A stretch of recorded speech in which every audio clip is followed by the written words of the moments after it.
Hello, everyone. Welcome back to Beat the Big Guys. Hello, I'm your host, Sandy Rosenthal, and I'm really excited about my guest today.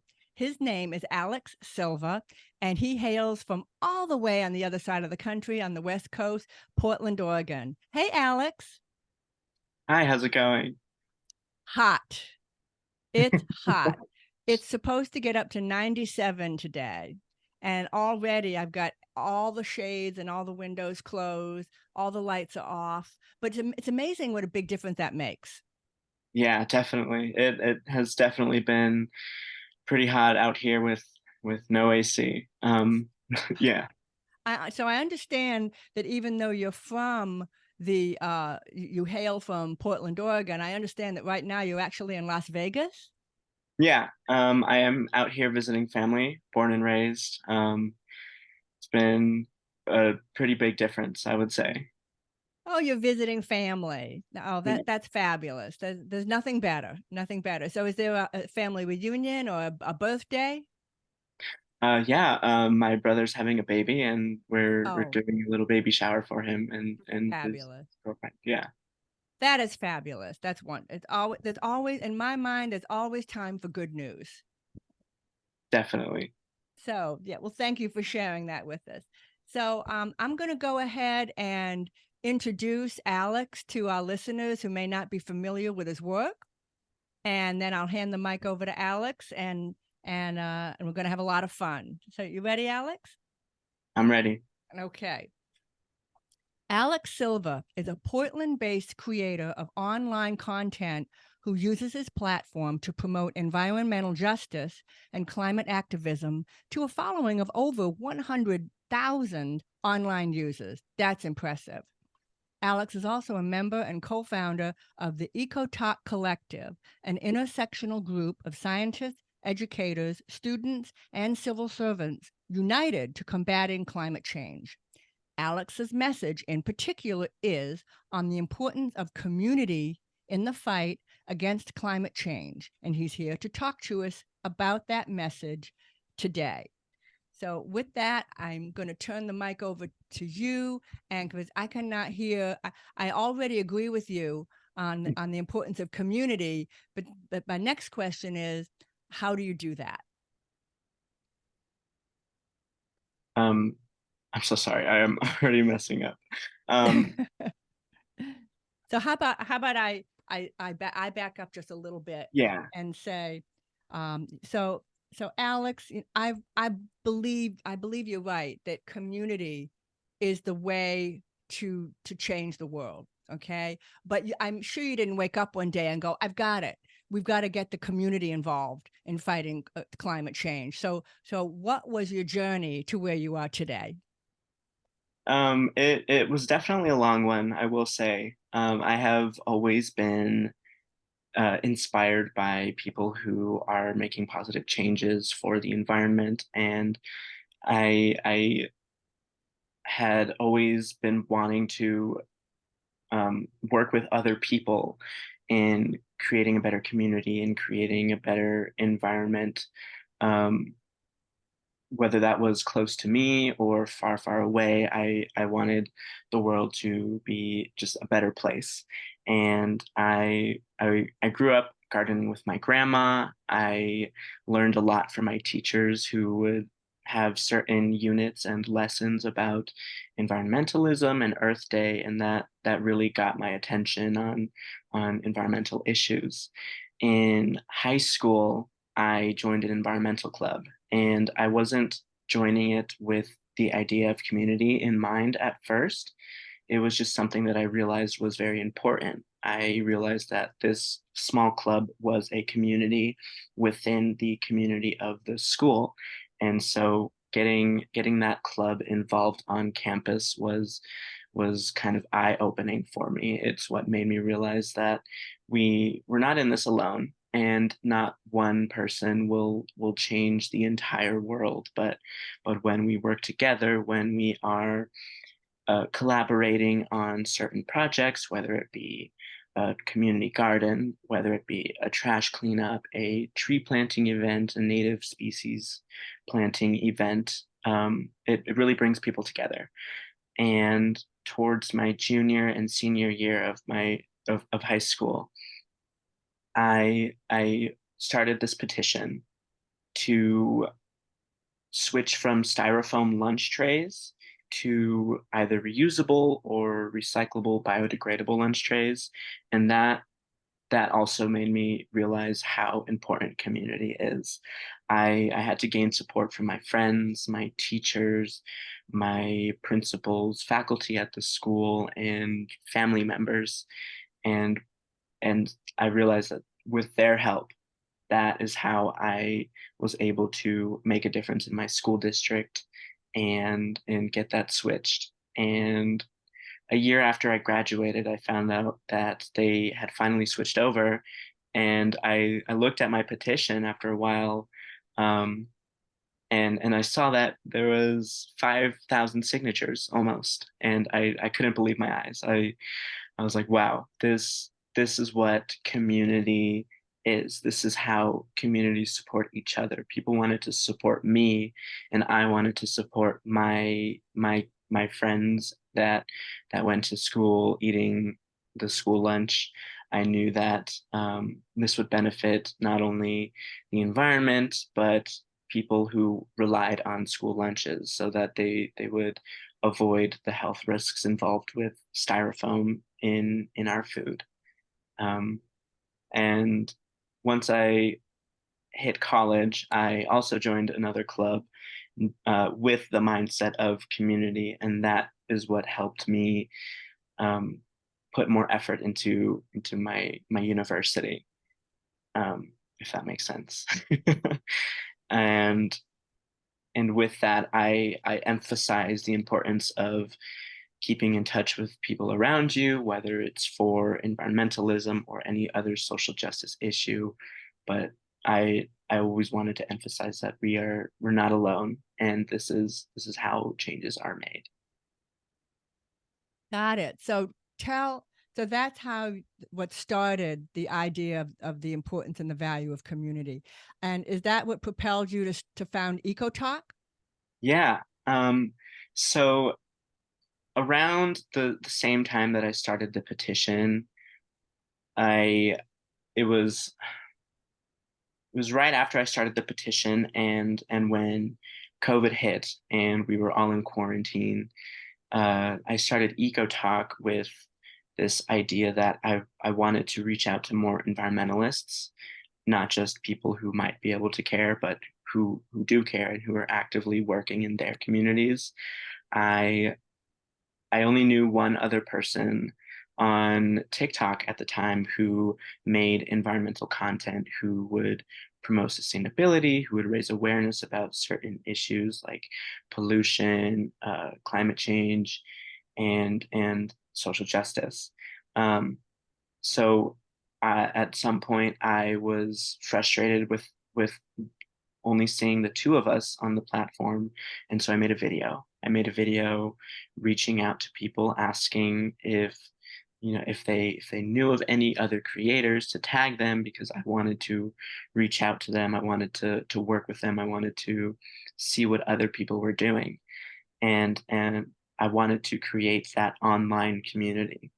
And once I realized how many people were on the app, I reached out to my friend Elena. She is a co-founder as well, and I I pitched her the idea of an environmental hype house.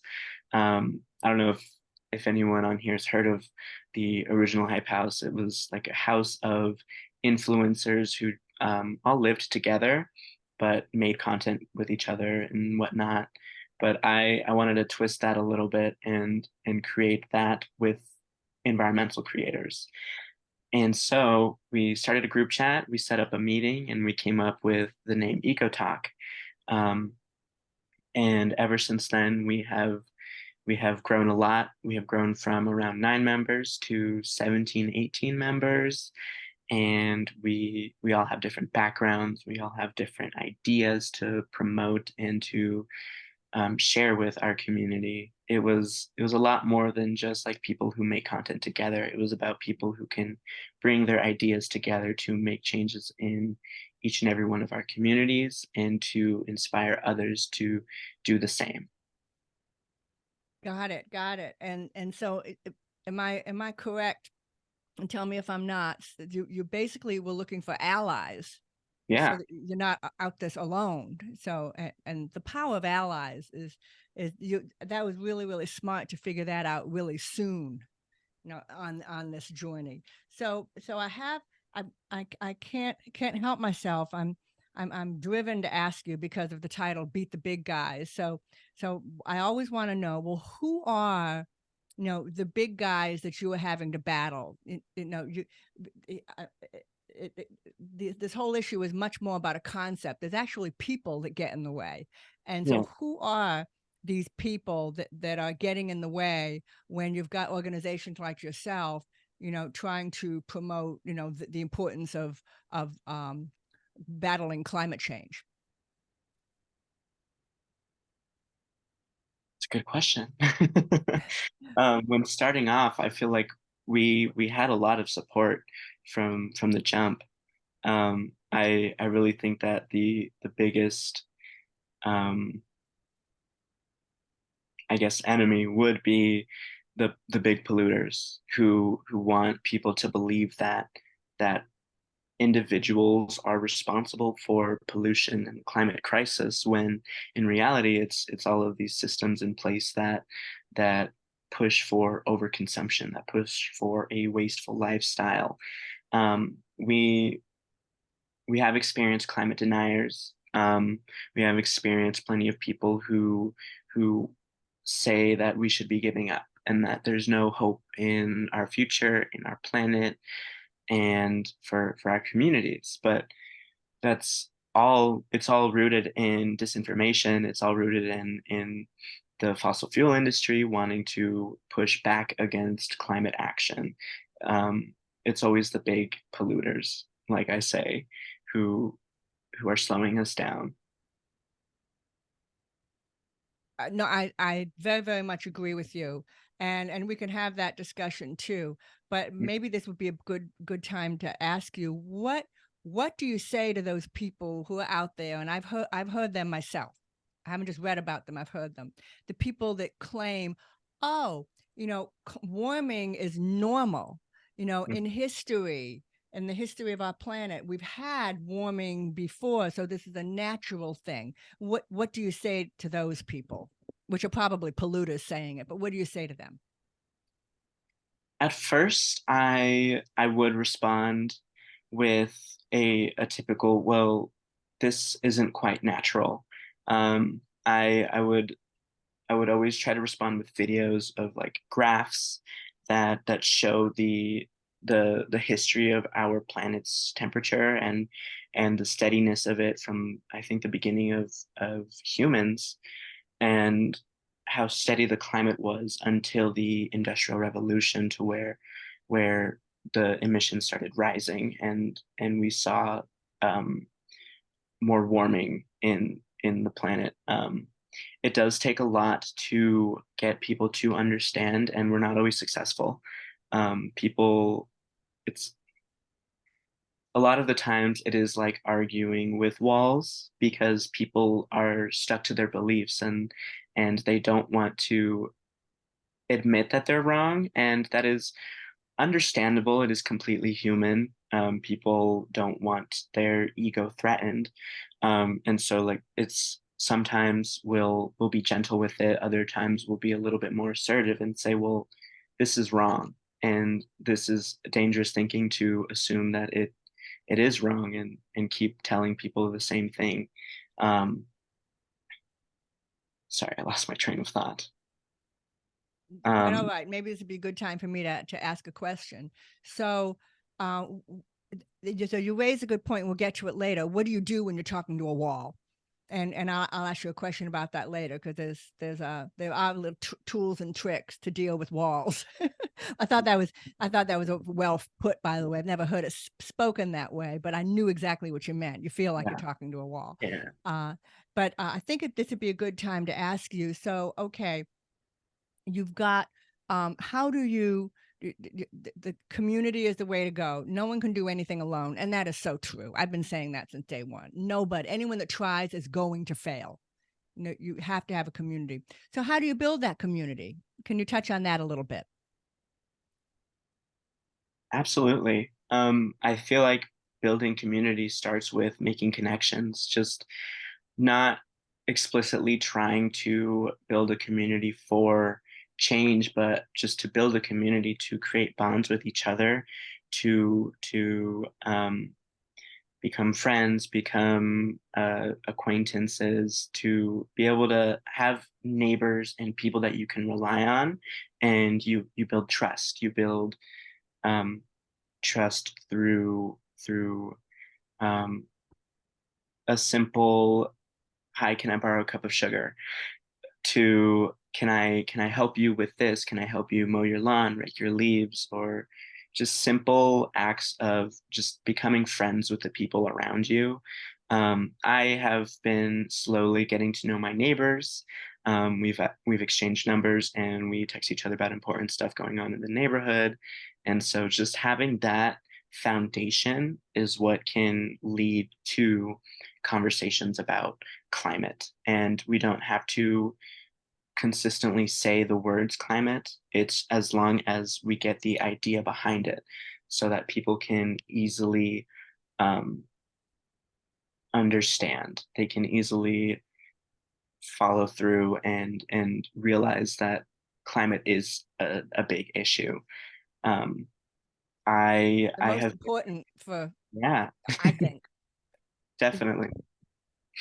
I have tried many times to have conversations with friends about different climate issues, and they're all very um, welcoming to that idea because I have set a foundation of friendship, of love. That's to me the most important part of community, being able to love the people around you, and trust.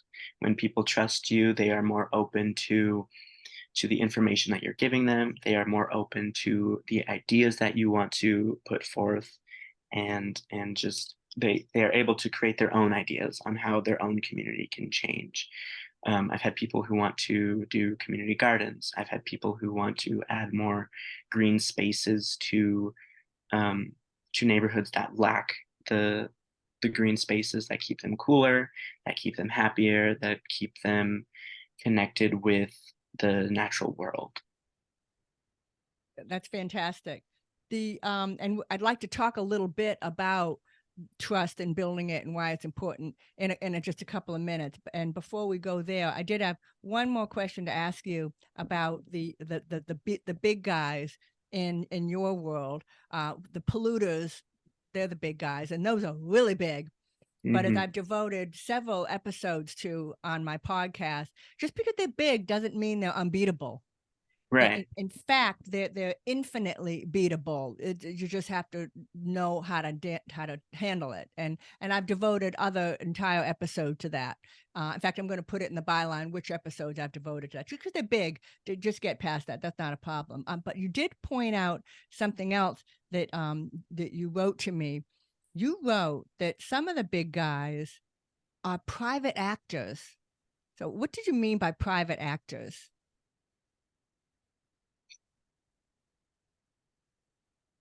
That was a really good question. I'm sorry, um, what? sorry, I was saying that was a really good question. Oh, thank you. Thank you. It's hard. It's hard Yeah, to come up with good yeah. questions. Okay. A little bit like off record. I'll like edit this part out, but I believe Landry was the one who pulled the information from the EcoTalk website, and so private actors, I feel, would be just people trying their best to spread disinformation, people who are I want to say politicians. I want to say people who are being funded by big Okay. polluters who are they know exactly what's going on, but because of shadiness in politics and business and stuff like that, they are more easily influenced to choose what makes them more money. Um, I'm not sure if that is 100% correct, but that is what um, that's what I think. That's what I believe. No, I'm certain, and that these people can take the form of Hmm. trolling on things, on tools. That Wikipedia is a wonderful product, but it's being abused. Many of the pages, the articles are being abused by paid trollers. People being paid money to alter the information, and that's a whole nother subject, which someone should write a book on that. Yeah, But absolutely. Wikipedia, if I can make just a moment, Wikipedia asked me to make a donation last year, and I said I will. I think it's a good product, but something needs to be done about the abusive people on Wikipedia who are harassing some people. And they wrote back, "Oh no, that's not going on on Wikipedia." And I said, "Yes, it is, and I'm not giving you any money." Well, a year later, I got a question from the people at Wikipedia. They asked me, "Have you ever been afraid to edit an article because of the fear of being harassed?" I wrote back, "Yes." Wow. Right? Yes, I have. And there are some articles I won't touch because of the harassment. So it's going on, and these people are being paid. These people aren't sitting there with time to kill, going online and harassing people on Wikipedia. And Wikipedia is just one. There are many, many other platforms, but there are private actors out there, and thank you for exposing the idea. We may not know exactly who they are, but we know where they are. We may not Yeah, know their names, but we know they're living, breathing people. We know that they're not machines. They're living, breathing people. Uh, absolutely. so gosh, I wish we had more time, but I did want to go back and touch on two things you mentioned, because for our friends out there trying to beat the big guys in their own communities, these two things are real issues. One of those issues is you're building community, and you're building trust, and you're basically building thousands of friends. Okay, so what can happen though is these friends, well-meaning as they may be, might be sending you emails until 1 in the morning telling you how they think you should do a better job. Okay, yeah, you're nodding your head. So, Right. and they're well-meaning. Okay, but it can become a problem, and it can be a problem. Excuse me, a challenge. There are no problems in this world. There are only challenges, and it can be a challenge. You're up till 1 in the morning talking to people who think they know a better way for you to run your organization than you are, or they'll come back and be critical and really be mean. Yeah. And so, what do you do? I'd love to know what you do, because I know what I did when it happened to me. But I'd love to know what you do when it gets to be overwhelming, and your community, some of your community members, no matter how well-meaning they are, can end up taking maybe a little bit too much of your time. I I feel like with those kinds of comments rushing to me, I always, not always, I have begun to respond with, do something about it. We're not the only ones who are on these platforms.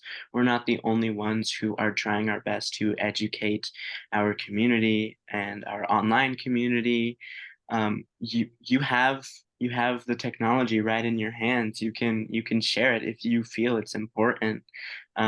We have a huge group of people in Eco Talk who talk about plenty of different things, but we can't cover everything. And if people feel as though that more stuff should be talked about, or a certain topic is more important, I think they have the power to talk about it. They have an opportunity to educate and educate themselves as well, learn how to communicate certain topics to people. We're not the only ones fighting for a better world. We're not the only ones fighting against the climate crisis. And it's really easy to tell creators and tell educators to do better and to focus on one certain topic at the time, and to uh, talk about a new issue that just was uncovered. However, it's so easy to spread misinformation like that. You can't expect creators to know everything. And so educate yourself on it and do your best to spread the word, to raise awareness, to educate. I think that's excellent advice, and it's certainly 1,000 times better than ignoring them. To ignore them is really not going to accomplish anything. Absolutely. So thank you. That was excellent. And then there's one last thing that I just think is so important, maybe the most important of all. You talked about building trust.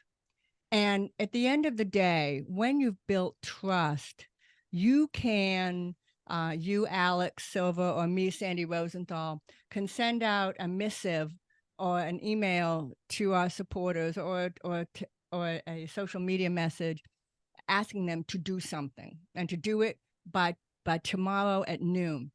Because once you've developed trust, they'll do whatever you ask. They'll do whatever you ask once you've built that trust. Now, I'm not saying blindly say do something and don't say why.